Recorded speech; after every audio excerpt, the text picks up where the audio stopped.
இன்றைக்கி காலையிலேருந்து bathroom cleaning work முடிஞ்சிருச்சு பாருங்கள், எவ்வளோ பளிச்சுன்னு க்ளீன் பண்ணியிருக்கேன். இது வேறு வீட்டில் நீங்கள் கீழே அந்த சைடெலாம் பாருங்களேன், மஞ்சளாக கரையாக இருக்கும். அதை நம்ம க்ளீன் பண்ணால் தான் போவோம். இங்கே பாருங்கள் எவ்வளோ புதுசாக வச்சுருக்கேன். தரையெல்லாம் பாருங்களேன், எல்லாமே இது காலிலேருந்து எப்படியும் ஒரு 4 ஹவர்கிட்ட எப்போவுமே இது ஃபுல்லாக க்ளீன் பண்ணுறதுக்கு பண்ணுவேன்.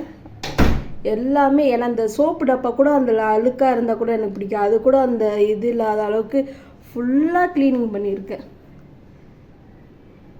இதெல்லாம் ரொம்ப கஷ்டப்பட்டு எல்லாமே இப்போ லெட்டினில் இந்த இடத்துல பார்த்தீங்கன்னா எவ்வளோ வெள்ளையாக இருக்குது பார்த்தீங்களா? அதுவும் நான் க்ளீன் பண்ணியிருக்கேன். அதனால தான் அந்த அளவுக்கு வெள்ளையாக இருக்குது. இல்லைன்னா அசிங்கமாக இருக்கும். ஏன் நான் எப்பவுமே பாத்ரூம் இது எவ்வளோ எடுத்து காமிக்கிறேன்னா, அந்த அளவுக்கு வேலை செஞ்சுருக்கேன்.